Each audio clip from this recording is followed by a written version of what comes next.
In place of the 20 cancelled LCSs, the Navy plans to buy 20 new missile frigates.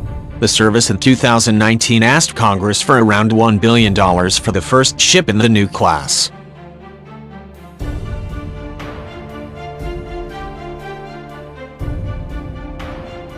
But after spending $30 billion over a period of around 2 decades, the U.S. Navy has managed to acquire just 35 of the 3,000-ton displacement vessels. 16 were in service as of late 2018.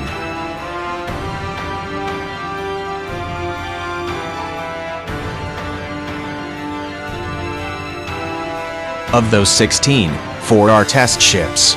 6 are training ships. In 2019, just 6 LCSs, in theory, are deployable. While that number should increase as the remaining ships in the class finally commission into service, the LCS's low readiness rate calls into question the wisdom of the Navy's investment in the type.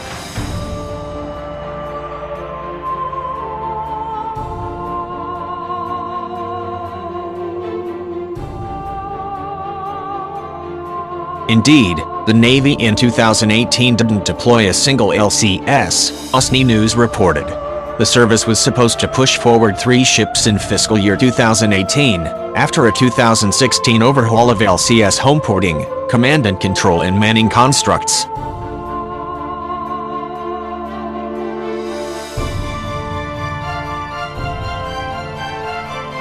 However, USNI News first reported in April 2018 that 0 LCSs would deploy in fiscal year 2018.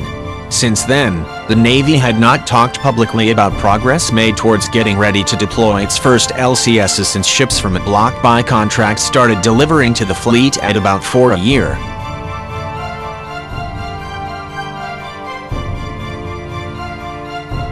Navy officials in early 2019 claimed at least 3 LCSs would deploy before the end of the current fiscal year in September 2019. "We're deploying LCS this year, it's happening," Commander of Naval Surface Forces Vice ADM Richard Brown told reporters.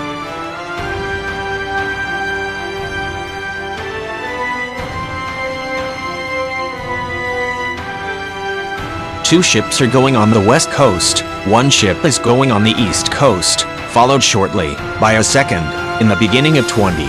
And that marks the deployment of LCS. There will always be LCS forward deployed now, just like we designed in the program.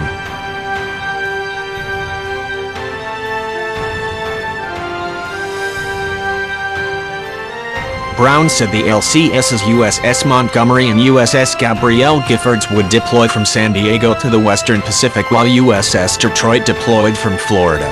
USS Little Rock in early 2020s also would deploy from Florida.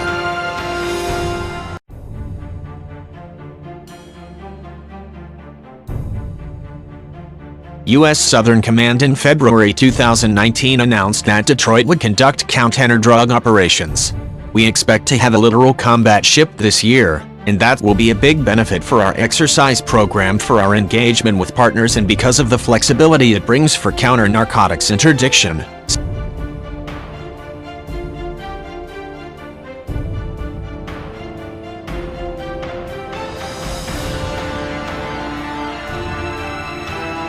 Southcom Commander ADM Craig Fowler said, "When the Navy in the 1990s first began shaping the LCS program, the idea was for the ships to be small, fast, inexpensive and lightly manned trucks into which the sailing branch could plug a wide array of modules carrying equipment for specific missions including surface warfare, anti-submarine warfare and minesweeping."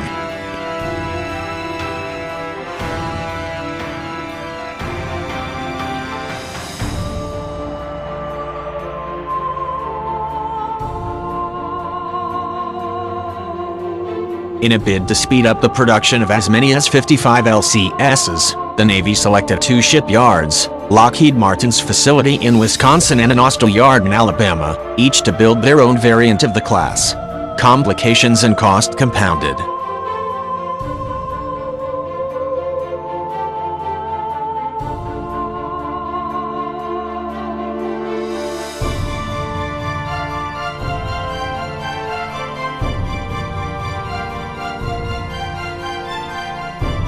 The Littoral Combat Ship program has been unnecessarily complicated from the beginning, the project on government oversight explained in 2016. Initially, the Navy aimed for each ship to cost $220 million, but the Government Accountability Office estimates procurement costs for the first 32 ships is currently about $21 billion, or about $655 million per ship, nearly triple what they were supposed to cost. The program's 3 mission packages,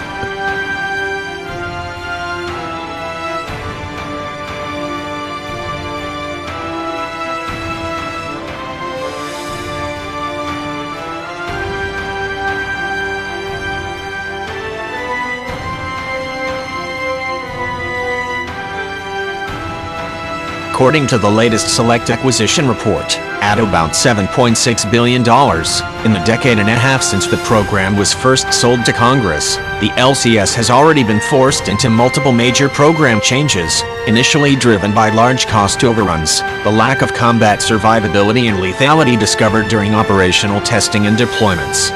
These all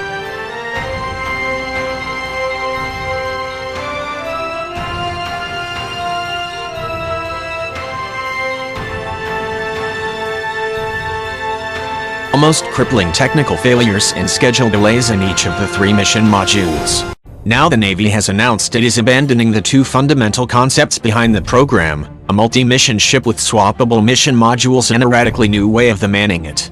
Instead, each LCS hull will have a single mission and a significantly larger crew assigned a single primary skill set.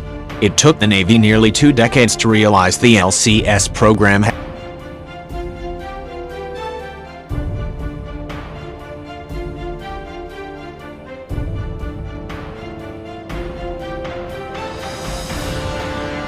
had failed. The sailing branch in 2014 cut LCS acquisition from 55 ships to 32. Congress eventually added 3 vessels, boosting the class to 35 ships. In place of the 20 canceled LCSs, the Navy plans to buy 20 new missile frigates. The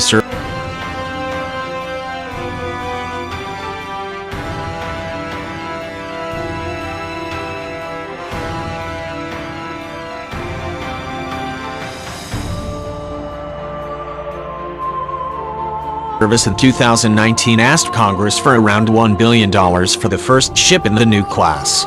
In contrast to the LCS in its original guise, the new frigate will be a conventional vessel with a large crew and hardwired systems.